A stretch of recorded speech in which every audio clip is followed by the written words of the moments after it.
प्रिय मित्रों, मैं जेडी सेराम आपका अपना यूट्यूब चैनल पारा चंपारण वाला में आप सभी का स्वागत है। मैं आज आपके लिए एक ऐसा वीडियो लेकर आया हूं जो शायद आपको किसी ने बताया होगा, सिखाया होगा। मतलब कि आज मैं ऐसा एक जादुई ट्रिक बताने जा रहा हूं जिससे आप चौंक जाएंगे और आप भी याद करेंगे कि यह कैसा ट्रिक है। एक्चुअली जो ट्रिक मैं आपको बताने जा रहा हूं वो कोई हार्ड नहीं है, यूज ऑफ बट का है। यानी बट का प्रयोग कैसे किया जाता है, इसी के संदर्भ में आज हम चर्चा करेंगे। तो आइए देखते हैं। बट का सही यूज क्या है। ध्यान दीजिएगा, बट के बारे में यदि मैं बात करूं और यदि आपसे पूछा जाए कि बट क्या है, तो शायद आप कहें कि बट कंजक्शन है। लेकिन यदि मैं कहूं कि बट प्रेपोजिशन है, तो शायद इस बात को आप नहीं मानेंगे, लेकिन वाकई है। मेरे कहने का मतलब यह हुआ कि बट प्रेपोजिशन भी है और यह है कंजंक्शन भी है।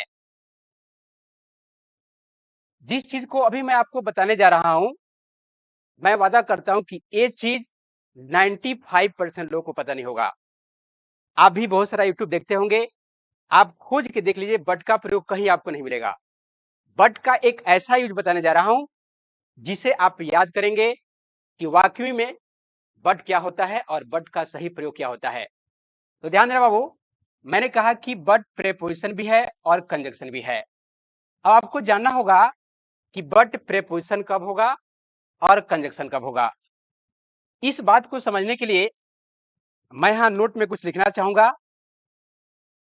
कि जब बट प्रेपोजिशन के रूप में यूज किया जाए तो इसके साथ आने वाला केस, मतलब कि आने वाला जो प्रोनाउन है वह कौन सा प्रोनाउन होता है, और यदि बट कंजक्शन के रूप में हो तो इसके बाद आने वाला प्रोनाउन कौन सा प्रोनाउन होता है।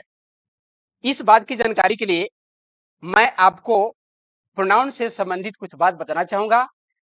मैंने कहा ऑब्जेक्टिव केस और सब्जेक्टिव केस के प्रोनाउन, यानी सब्जेक्टिव और ऑब्जेक्टिव केस के प्रोनाउन की बात करें तो अभी मैंने कहा कि प्रेपोजिशन के बाद आने वाला जो केस होगा, यानी जो प्रोनाउन होगा, वह ऑब्जेक्टिव केस में होगा, और कंजक्शन के बाद आने वाला जो केस होगा, मतलब कि प्रोनाउन होगा, वह सब्जेक्टिव केस में होगा।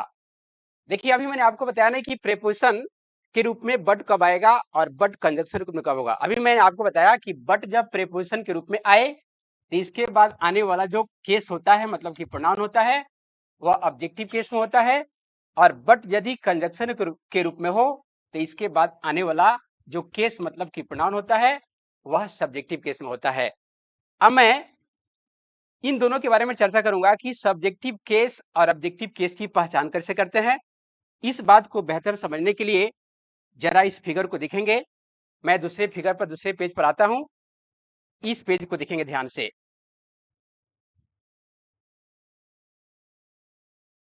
यहां देखिए, इसमें बताया गया है कि सब्जेक्टिव और ऑब्जेक्टिव केस क्या होता है। हालांकि बहुत सारे बच्चे इस बात को जानते होंगे कि कौन सा केस सब्जेक्टिव होता है, कौन सा केस ऑब्जेक्टिव होता है। यहां ये सभी जो लिखे गए हैं, आई की बात करें, वी की बात करें, ई हो गया, ही, सी, दे और इट, इन सबको हम कहते हैं सब्जेक्टिव केस के प्रोनाउन या सब्जेक्टिव केस के सब्जेक्ट कहते हैं।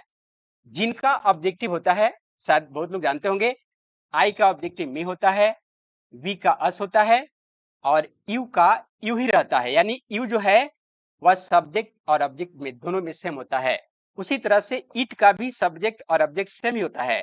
यदि हम ही की बात करें तो ही का ऑब्जेक्टिव केस हिम होता है, और सी का हर होता है, और दे का ऑब्जेक्टिव केस देम होता है। अभी मैंने बताया आपको कि बट, यानी बट के बाद आने वाला जो केस होगा वह ऑब्जेक्टिव केस भी होगा और बट के बाद आने वाला केस जो होगा वह सब्जेक्टिव केस भी होगा। ऑब्जेक्टिव केस तब होगा जब बट का प्रयोग किस रूप में किया जाए, प्रीपोजिशन के रूप में किया जाए, अभी जस्ट मैंने चर्चा की थी। और बट के बाद आने वाला कंजक्शन सब्जेक्टिव केस में होगा, कब होगा, जब बट का प्रयोग किसी सेंटेंस में कंजक्शन के रूप में हो। यानी यही दो फैक्टर है आपको समझने के लिए। यदि आपको समझ में आ गया कि बट कब प्रीपोजिशन होगा, कब कंजक्शन होगा, तो इजिली आप बट के बाद ए सब्जेक्टिव केस और ऑब्जेक्टिव केस का यूज कर सकते हैं। जब तक आपको ये पता नहीं है कि बट किसी सेंटेंस में कब प्रीपोजिशन होगा, कब कंजक्शन होगा, तब तक आप बट के बाद प्रोनाउन के प्रयोग में बहुत सारे दिक्कतों का सामना करना पड़ेगा। इसलिए इसके लिए मैं पहले आप लोग को एक किताबी भाषा बता रहा हूं। किताबी भाषा के रूप में बट का प्रयोग कैसे बताया गया है, उसके बाद मैं अपना ट्रिक बताऊंगा और आप उसको जज करेंगे कि मेरा ट्रिक ठीक है कि किताबी लैंग्वेज ठीक है। जरा इस बात को देखिए, इससे बहुत बार क्वेश्चन पूछा गया परीक्षाओं में, लेकिन बहुत सारे विद्यार्थी इस क्वेश्चन को नहीं बना पाते हैं। इस वजह से क्योंकि उनको केवल बस पता है कि बट कंजक्शन होता है, उनको इतना भी पता नहीं है कि बट प्रीपोजिशन भी है। और आप पूछ कर भी देखा किसी बच्चों से या किसी अपने सीनियर से कि बट क्या है ग्रामेटिकल टर्म के अनुसार, तो वही बताएगा कि बट कंजक्शन है।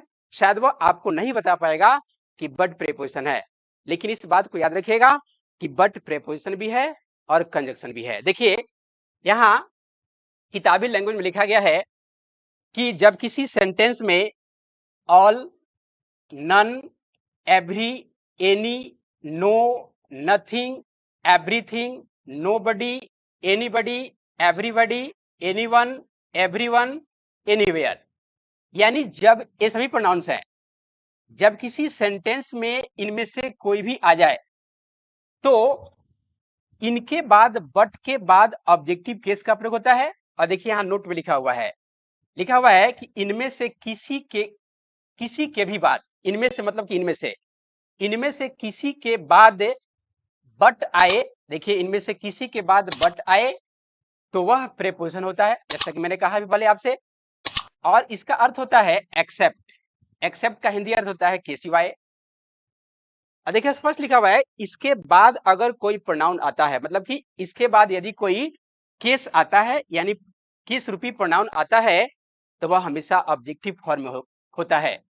देखिए नियम सही है, यानी ऑल, नन या इनमें से कोई भी लगा रहे किसी वाक्य में, यदि बट आए तो इसके बाद आने वाला जो केस होगा ऑब्जेक्टिव होगा, क्योंकि इनके बाद आने वाला बट किस रूप में काम करेगा, प्रीपोजिशन के रूप में काम करेगा।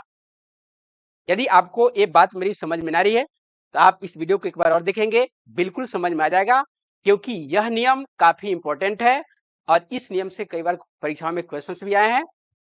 इसलिए आशा करता हूं कि ये चीज आपको समझ में आ रहा होगा, और यह भी आशा करता हूं कि मेरी बात को आप इस तरह समझ रहे होंगे। एक बार और इसको ध्यान से सुनने का प्रयास कीजिएगा। इनमें से किसी के बाद बट आए तो वह बट क्या होगा, प्रीपोजिशन होगा, और इस बट के बाद आने वाला जो प्रोनाउन होगा, मतलब केस होगा, वह ऑब्जेक्टिव केस होगा। लेकिन देखो बाबू, इस नियम से आप गलतियां कर सकते हैं। इस नियम से गलतियां इसलिए कर सकते हैं क्योंकि देखिए बहुत सारा क्वेश्चन लिखा हुआ है, यहाँ पे लिखा है all of them have passed but I me. यहाँ दो ऑप्शन दिया हुआ है, आई और मी दिया हुआ है, आई और मी दिया हुआ ना, तो ध्यान दीजिए यहाँ लिखा है all of them have passed but. देखिए यहाँ ऑल आया हुआ है, ऑल के बाद बट भी है, और नियम भी कह रहा है कि ऑल के बाद जब बट आए तो आने वाला केस, मतलब कि ऑल के बाद जब बट आए तो क्या होगा, प्रीपोजिशन होगा, और इसके बाद आने वाला केस ऑब्जेक्टिव केस होगा। तो नो डाउट आप ऑल के बाद बट को देखकर यहाँ ऑब्जेक्टिव केस के प्रोनाउन का यूज करेंगे, यानी यहाँ मी होगा। फिर देखिए आगे लिखा हुआ है you can ask your question to anybody. देखिए यहाँ एनीबडी आया हुआ है और एनीबडी के बाद भी बट है। आप यहाँ फिर समझ गए कि बट प्रीपोजिशन है, इसलिए बेहिचक आप आंसर हिम करेंगे। फिर देखिए यहाँ पे क्वेश्चन नंबर 3 ऑल बट। देखिए यहाँ भी ऑल के बाद बट आया हुआ है ना, और यहाँ दिया है दो ऑप्शन सी और हर। यहाँ भी आप कहेंगे ऑल के बाद बट है तो प्रीपोजिशन है, और यहाँ आप बट के बाद हर का प्रयोग करेंगे, जो बिल्कुल गलत होगा, इसका आंसर हो जाएगा सी नंबर सी। अब देखिए यहाँ पर, यहाँ ऑल के बाद बट जो है ये प्रेपोजिशन नहीं है, यह है कंजक्शन। अब इस बात को मैं आगे समझाऊंगा कि बट कंजक्शन कब होगा, और प्रेपोजिशन समझ ही गए हैं कि इनके बाद जब बट आए तो प्रेपोजिशन होगा। आगे मैं जिक्र करूंगा कि ऑल के बाद जब बट आता है या इनमें से किसी के बाद बट आए तो वह कंजक्शन कब होता है। क्वेश्चन नंबर 4 देखिए, ऑल बट दे देम सा हिम। यहाँ भी आप देख सकते हैं ऑल के बाद बट है, तो निश्चित रूप से आप समझेंगे कि ऑल के बाद जब बट आया है तो प्रेपोजिशन होगा, इसलिए आप आंसर करेंगे देम को, जो गलत हो जाएगा, इसका आंसर होगा देन। फिर देखिए 5 number question, all came to attend the party but. यहाँ देखिए ऑल के बाद भी बट आया हुआ है, और यहाँ फिर अब इसके अनुसार चलिएगा तो आंसर करेंगे सी, जो गलत हो जाएगा, इसका आंसर हो जाएगा हर। फिर यहाँ देखिए everyone is willing to go to college but, यहाँ भी आप देख सकते हैं एवरीवन, देखिए यहाँ एवरीवन लिखा होगा, एवरीवन लिखा हुआ है, एवरी के वन के बाद जब बट आए तो आने वाला शब्द जो है बट जो है प्रेपोजिशन होगा, और इसके बाद ऑब्जेक्टिव केस होगा। यहाँ भी एवरीवन के बाद बट आया हुआ है, आप आंसर करेंगे हर का, जो बिल्कुल सही होगा। लेकिन यदि यहाँ करेंगे, जैसे देखिए एवरीवन बट, यहाँ भी एवरीवन के बाद बट आया हुआ है, यहाँ पर आपने हर का प्रयोग किया है। यदि आप इसी नियम के साथ चलेंगे और हर का यूज करेंगे तो ये भी गलत हो जाएगा, इसका आंसर होगा सी। यानी बहुत सारा कंफ्यूजन है इसमें, यानी मेरे कहने का साफ साफ मतलब यह है कि आप इस नियम को फॉलो करके आप इस टाइप के क्वेश्चन को डील कर ही नहीं सकते हैं, बना ही नहीं सकते हैं। अब देखिए, अब इस नियम को बेहतर समझने के लिए मैंने खुद से एक ट्रिक बनाई है, और जिस ट्रिक को मैं आपको बताने जा रहा हूं वह ट्रिक कहीं आपको फंसाएगा नहीं, कहीं आपको उलझाएगा नहीं, और आराम से उस ट्रिक के माध्यम से इस टाइप के कितना हो क्वेश्चन क्यों ना आ जाए, आप इजीली बना सकते हैं। तो आइए सबसे पहले मैं उस ट्रिक को बताऊं, फिर मैं बैक इस क्वेश्चन पर आऊंगा। आप अपने आंसर को याद रखिएगा कि कैसे कैसे आपने आंसर किया है। ट्रिक बताने के बाद पुनः इस क्वेश्चन पर हम लोग आएंगे और फिर इस क्वेश्चन को बनाएंगे। आप यही जज कीजिएगा, यही महसूस कीजिएगा कि मेरा ट्रिक इस ट्रिक से बेहतर है, और मेरे ट्रिक से कोई कंफ्यूजन नहीं है। हालांकि इस ट्रिक से बहुत सारा कंफ्यूजन है, बहुत सारे सेंटेंस में आपको कंफ्यूजन आए थे, जैसे इस वाक्य में एवरीवन था, इसमें हर हो गया है, इसमें भी एवरीवन है, इसमें भी बट है, इसमें भी बट है, इसमें आप सी का आंसर किया है, जो बिल्कुल सही है। यहाँ हर भी बिल्कुल सही है, यहाँ एवरीवन के बाद बट है, इसमें भी एवरीवन वन के बाद बट है, लेकिन इसमें हर हो गया है, इसमें हर हो गया है, और इसमें सी हो गया है। यानी यह नियम जो है कंफ्यूजन पैदा करने वाला है। अब आइए मैं अपना नियम आपको बताता हूं, अपना ट्रिक बताता हूं। अपने ट्रिक से हम इस क्वेश्चन को डील करना सीखेंगे। मेरा ट्रिक क्या है, देखिए ध्यान से। इस ट्रिक के माध्यम से कहीं भी आप नहीं फंसेंगे, और इजिली किसी भी टाइप के क्वेश्चन को आप आराम से डील कर सकते हैं। ध्यान दीजिए, 2 स्टेप का ट्रिक है, मात्र 2 स्टेप का ट्रिक है। देखिए, जब किसी सेंटेंस में, ध्यान से मेरी बात को सुनिएगा और देखिएगा, जब किसी सेंटेंस में वर्ब के पहले बट आए, याद रखिएगा, जब किसी सेंटेंस में, बार बार मेरी बात को सुनने का प्रयास कीजिए, जब किसी सेंटेंस में वर्ब के पहले बट आए तो याद रखिएगा वह बट होगा कंजक्शन। क्या होगा? कंजंक्शन होगा। एक बार और ध्यान से सुनिएगा, जब किसी सेंटेंस में बट के वर्ब के बाद बट आए तो बट होगा कंजक्शन, अब बट के बाद आने वाला केस सब्जेक्टिव केस में होता है। फिर सुनिए, यहाँ पे जब किसी सेंटेंस में वर्ब के बाद ऑब्जेक्ट आए, फिर सुनिए, जब किसी सेंटेंस में वर्ब के बाद ऑब्जेक्ट आए और इसके बाद बट हो तो यह बट होगा प्रेपोजिशन, और प्रेपोजिशन के बाद आपको पता है कि आने वाला केस ऑब्जेक्टिव केस होगा। एक बार इस बात को मैं और समझाना चाहूंगा, ध्यान से समझने का प्रयास कीजिएगा। फिर हम लोग क्वेश्चन पर बैठ जाएंगे और क्वेश्चन को बनाएंगे इसी नियम से, इसी ट्रिक से। देखिएगा बेहिचक आपसे क्वेश्चन बनेगा, कोई कंफ्यूजन नहीं रहेगा। ध्यान दीजिए, फिर से ध्यान दीजिएगा, यहाँ पे वर्ब के पहले जब बट आए तो उस सेंटेंस में बट होगा कंजंक्शन, और उस बट के बाद सब्जेक्टिव केस होगा। लेकिन जब किसी सेंटेंस में वर्ब के बाद बट आए तो वह बट प्रेपोजिशन होगा, और उस बट के बाद आने वाला जो केस होगा ऑब्जेक्टिव केस होगा। अब देखिए, फिर मैं आप लोग को उस क्वेश्चन पर ले चलता हूं एक बार और। तो आइए इस ट्रिक से हम इस क्वेश्चन को पुनः बनाते हैं और मैं आशा करता हूं कि आप इजीली इस क्वेश्चन को बना सकते हैं। जैसे देखिए, यहाँ अब सारे क्वेश्चन को हम डील करेंगे। देखिए यहाँ ऑल आया है और ऑल के बाद बट है, लेकिन देखिए इस सेंटेंस में वर्ब के बाद बट है, यानी वर्ब के बाद जब बट आए तो क्या होगा, प्रीपोजिशन होगा और उसके बाद ऑब्जेक्टिव केस होगा, मी हो जाएगा। यहाँ भी आप देख सकते हैं कैन के बाद एनीबॉडी आया है, एनी के बाद बट है और बट के बाद वर्ब भी आया है, वर्ब के बाद जब आए तो वह प्रीपोजिशन होगा, इसके बाद आने वाला आंसर हो जाएगा हिम। यहाँ देखिए वर्ब है केम, केम के पहले यानी वर्ब के पहले आने वाला केस सब्जेक्टिव होगा।